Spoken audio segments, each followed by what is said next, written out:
नमस्कार। आज लोकरंग की टीम पहुंची है हिमालय स्टोर और आज हिमालय स्टोर में आई हैं पिरूल गर्ल नाम से जानी पहचाने जाने वाली पहाड़ की बेटी गीता पंत मानिला से आई है और आज हिमालय स्टोर में उनके स्वागत और सम्मान के लिए कार्यक्रम रखा गया था। गीता जी, बहुत कैसा लगा आपको हम सबके बीच में आके? बहुत अच्छा लगा। ऐसा लगा कि मेरा पूरा परिवार ही यहाँ पे बसा हुआ है। तो आप सभी लोगों का प्यार, सम्मान और ये जो भी आप लोगों ने स्वागत समारोह और आपका गाना बहुत अच्छा लगा। अच्छा गीता जी, क्योंकि आप पहाड़ की बेटियों के लिए प्रेरणा स्रोत बन रही हैं, तो मैं जानना चाहूँगी इस कार्य की प्रेरणा, जैसे अभी आपने बताया, कैसे आपको मिली? क्योंकि आपने जैसे बताया आप बीएड आपने किया है, तो लेकिन इस कार्य से जुड़ने की कैसे शुरुआत हुई और घर वालों का कैसा रिस्पांस रहा? शुरुआत तो लॉकडाउन से ही हुई है और ऑनलाइन ही हुई है। थोड़ा टफ था, ऑनलाइन और ऑफलाइन में थोड़ा अंतर हो जाता है।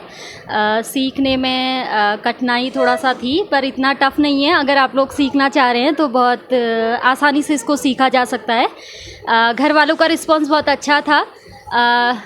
मम्मी पहले कहती थी कि सब काम तू ही कर लेगी, पर कहीं ना कहीं उनको वो होता है ना कि माँ का एक प्यार भी झलकता है उसके पीछे कि जब माँ कभी कभी डिमोटिवेट करती है तो वो ये चाहती है कि बच्चा मोटिवेट हो, है ना। तो कहीं ना कहीं मुझे लगा कि वो उसका प्यार है और मुझे वो सब चीज़ें करनी है, कुछ अलग करना है। मन में ये था कि एक औरत जो होती है वो किसी पे डिपेंडेंट ना हो, खुद का उसका पैसा हो तो वो कभी भी खर्च कर सकती है। कुछ भी अपने पैसे का अगर वो बाजार जाती है तो पहले से हमारे गांव में क्या होता था कि जैसे आमदनी इतनी अच्छी खासी नहीं होती थी, तो औरतें क्या करते थे, अपने पतियों से 20 रुपये या 40 रुपये या 200 रुपये 500 रुपये जितना भी हो कि यार मेरे को चूड़ी पहननी है, मेरे को पैसे दे दो, है ना। तो कहीं ना कहीं अगर औरतें इंडिपेंडेंट बने, खुद का पैसा कमाएं, तो ये सारी नौबतें नहीं आएंगी और हम लोग बेधड़ल्ले से जी सकते हैं। सबसे बड़ी बात तो ये है कि बहुत अच्छा, हाँ, कॉन्फिडेंटली हम लोग जी सकते हैं। तो आपने बताया आपने ये किसी से प्रशिक्षण लिया था पिरूल का कार्य का, तो जब आपने शुरुआत की तो पहले जब आपने चीज़ें बनाई होंगी तो कैसे डिस्प्ले, सबसे पहले कैसे ऑनलाइन माध्यम से किया या कैसे लोगों तक अपनी बात पहुंचाने का काम किया आपने? मैंने ऑनलाइन ही तो सोशल मीडिया पे तो मैं अब एक्टिव हुई हूँ पिछले 4-5 महीने पहले, क्योंकि बीएड था, पढ़ाई थी, घर से आना जाना लगा रहता था।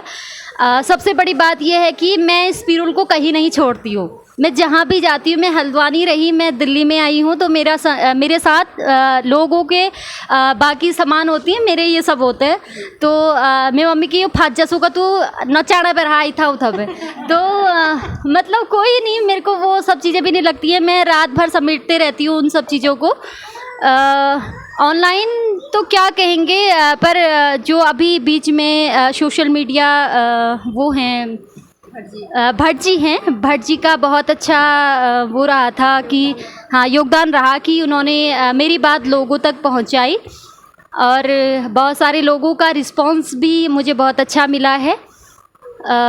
सोशल मीडिया तो ठीक है, वैसे अच्छी चीज़ है कि हमारी जो बात है वो लोगों तक पहुंच पाती है, क्योंकि मैं अगर ये सोशल मीडिया नहीं होता तो शायद आज मेरी ये जो कला है वहीं की वहीं रह जाती और मैं इतना शायद एक्टिव भी नहीं हो पाती इस तरफ, क्योंकि बीच में एक वो होता है ना कि इंसान को मोटिवेट मिल जाता है। अगर जैसे वो कह रहे हैं कि तुम बनाओ, हम तुमसे खरीदेंगे, एक पैसे का लालच भी होता है और एक खुद का मोटिवेट भी होता है और लोगों का सहयोग भी होता है।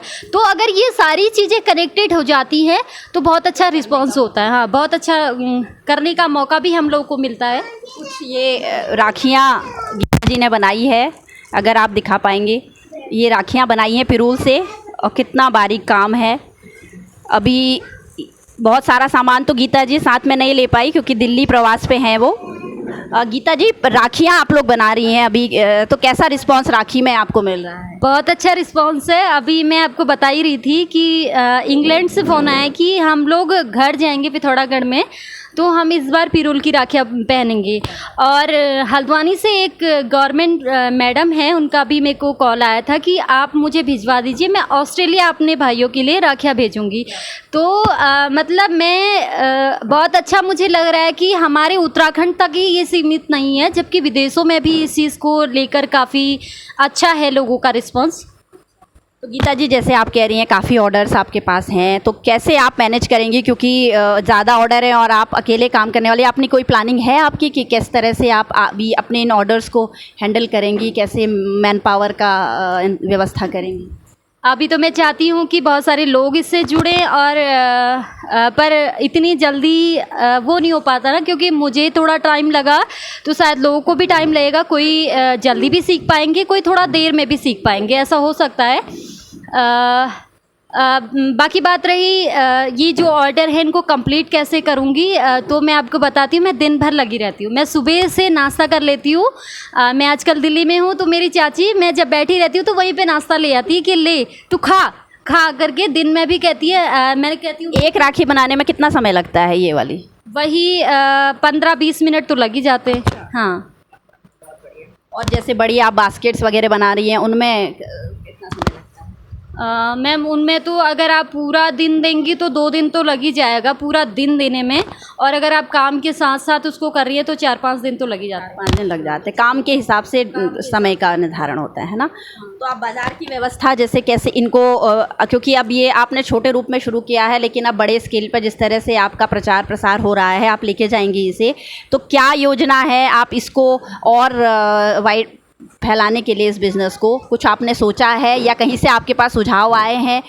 क्योंकि मुझे लगता है भट्ट जी ने जिस रूप में आपको कवर किया तो बहुत बात दूर तक गई होगी, तो कुछ आपने सोचा है किस रूप में इसको आगे ले जाना है, क्या आगे करना है इसमें?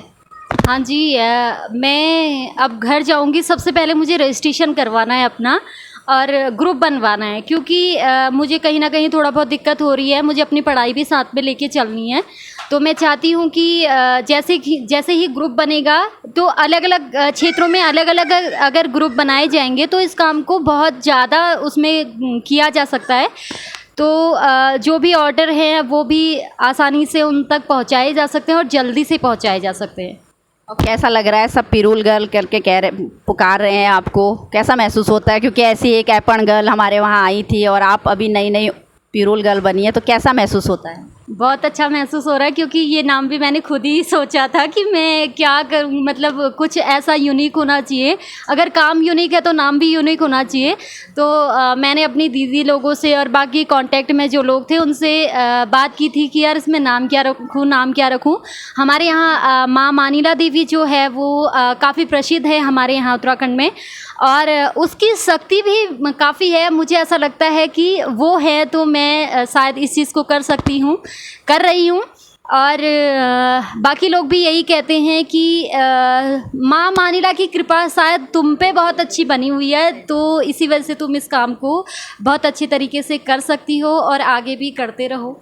आप अभी हमें दिखा रही थी एक राखी बनाते हुए, हमारे दर्शकों के लिए आप थोड़ा सा दिखाएंगे डिस्प्ले कि किस तरह से आप कर रही थी? ये आपने पिरूल को पहले रात से आप भिगो देती हैं? हाँ, पिरूल का जो पीछे की डंडी होती है उसको निकाल देना, पिरूल की पीछे की डंडी निकाल देनी है।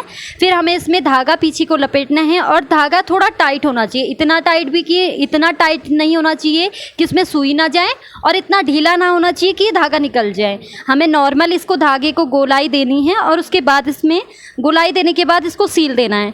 फिर इसमें थोड़ी थोड़ी दूरी पे टाँके लगाने शुरू करने हैं और इसी के अंदर से हमें जैसे हमने पहले सीला है उसी प्रकार से इसको सीलते एक आकार दिया जा सकता है। चलिए गीता जी, बहुत खुशी हुई आपके साथ, आपसे मिलकर और आपके काम को देखकर एक प्रोत्साहन की लहर हम सब में भी दौड़ी है। तो हम लोग बहुत बहुत धन्यवाद आपका करते हैं और लोकरंग की टीम फिर एक ऐसी ही किसी हस्ती के साथ आपसे फिर मुलाकात होगी। तब तक के लिए नमस्कार।